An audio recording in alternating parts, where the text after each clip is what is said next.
Hey guys, Anthony here from AFT Dog Training. I'm out here with my own dogs. I have two remote collars on here. The red one is from my dog Apple, which is my boxer. It's tattooed on my arm here. You could probably point her out there.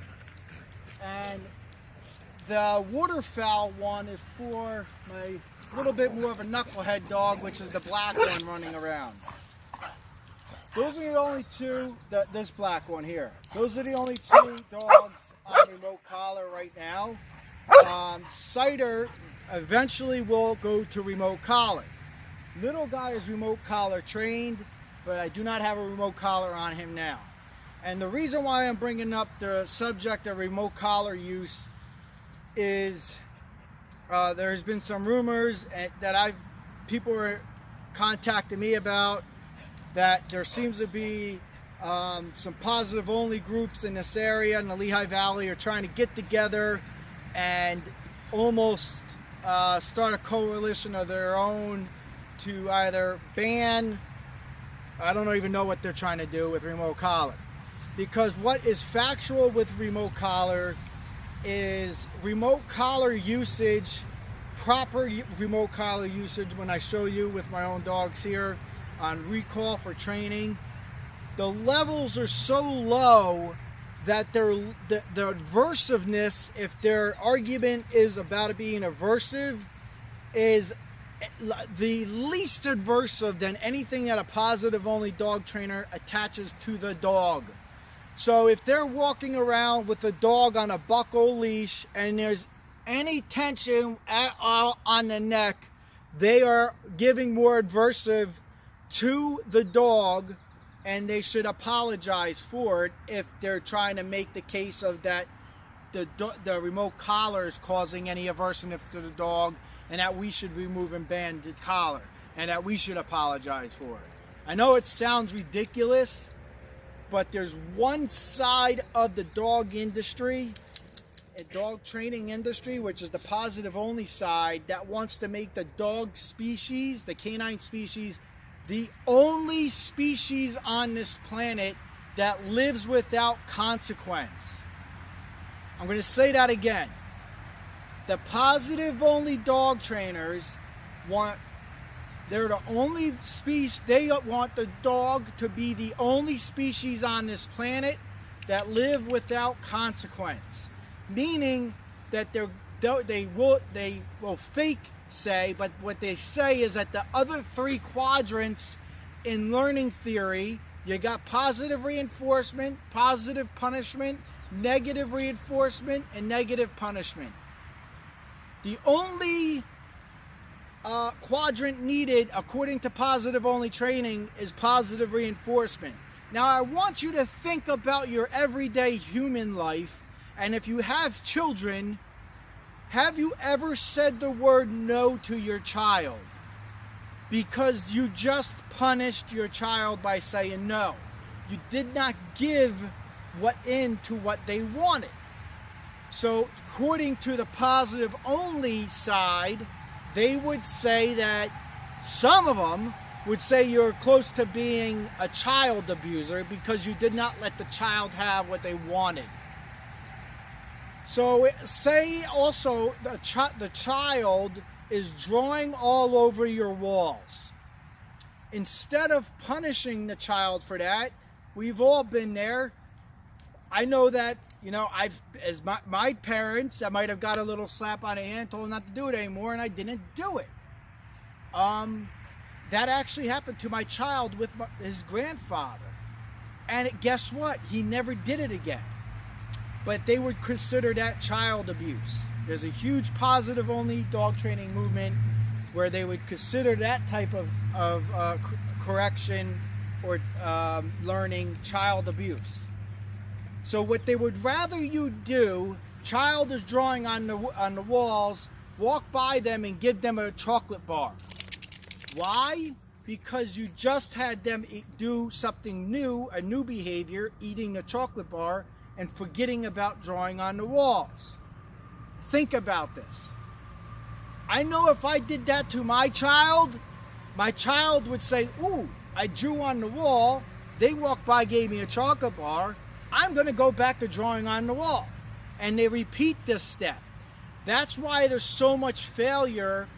For instance, I get so many clients, I swear to you, I could share with you the forms that go to positive only dog training places.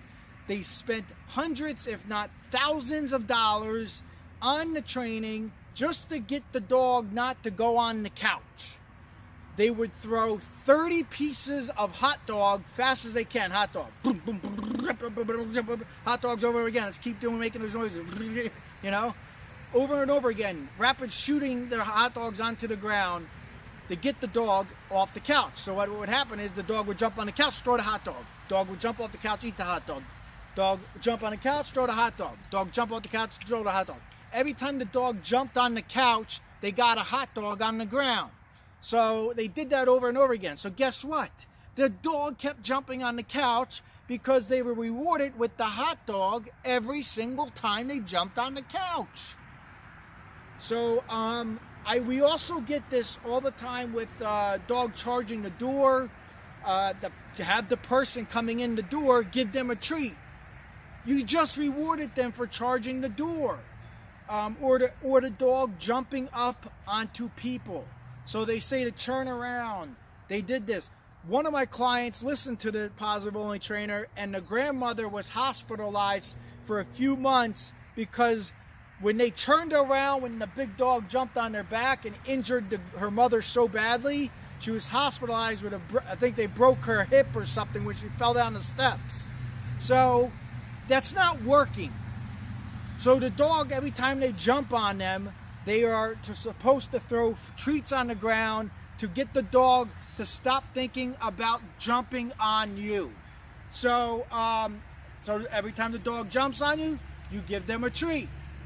That doesn't work. The dog jumps up, they get a treat. So like, I know I can just pick apart positive only dog training all day long. It's a specialty of mine, I swear. So, but my goal here is to do some remote collar training. Sky, come. Good girl. Break. So that was on a 6 on the remote collar. What you seen there was a happy-go-lucky dog. The remote collar pressure was, I want you to think of like a feather and a little tickle onto your wrist here. That's exactly what that felt to her. I got her attention with the feather and I asked for the recall. As soon as she started coming to me, the button was, I released the button and rewarded her. She did an auto sit and then I broke her. I show this stuff on video as evidence of this working. This is science-backed approach to training.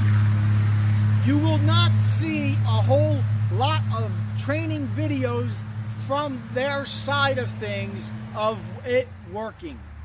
Having a recall from damn near a half a mile, quarter mile, an eighth of a mile away with just a treat, with all these distractions. So I'm going to turn the camera here, and my puppy, I'm going to recall him.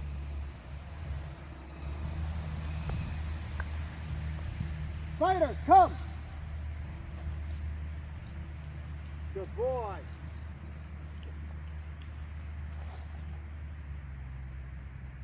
Break. That's my puppy. He's 16 to 17 weeks old. You see the distance. There's birds in the yard, all types of things going on. He recalls to me and I've only done food-based training with him, but I don't remove the other quadrants. This is where the positive only trainers lie, is that when you say no to the dog, you're punishing the dog. You're removing the food. Okay? So that's called punishment. I've seen dogs so food, all they were trained with food, that they shut down. You think remote collars are shut down? I have video evidence, I'll have to go through it to find some of it, of a dog that came in that was shut down from food. Whoops, the dog's stepping on somebody's toes. They were shut down from food-based training. You know why? Sit down, come. Sit down, come. Sit down, come. Food, food, food, food, food, food, food. The dog would only do things for food. If you didn't have food, it even disconnected why the handler was even there. They were just a food dispenser. So that was major abuse to that dog by using food. We're gonna go on and move around. I'm hoping that you're seeing me, and I'm trying to talk as loud as possible. I do have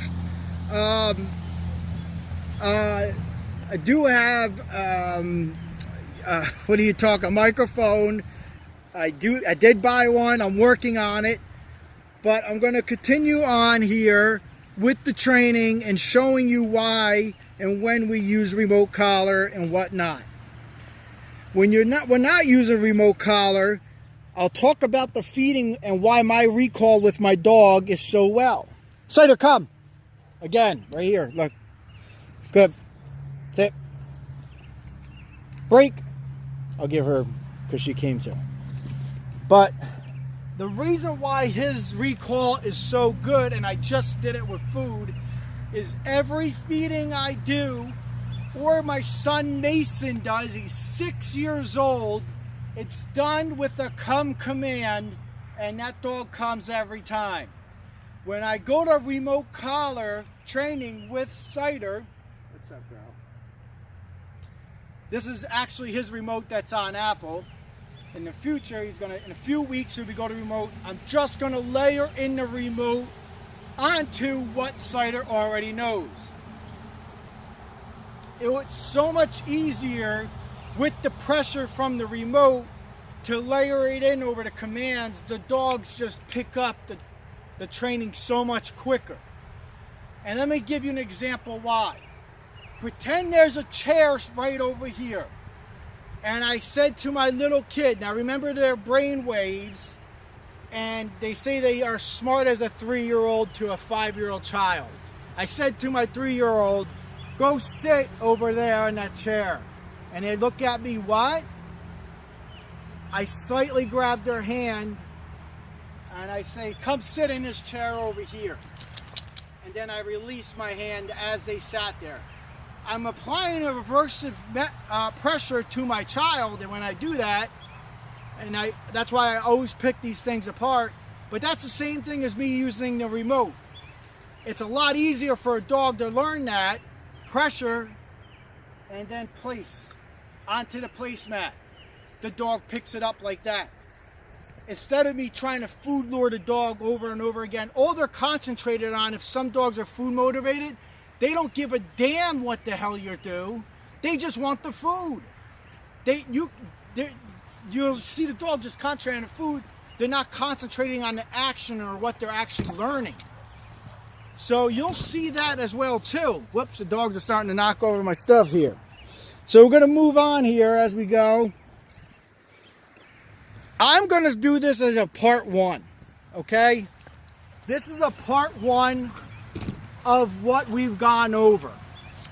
So far, we went over why the positive only training is and why it exists and what their movement is.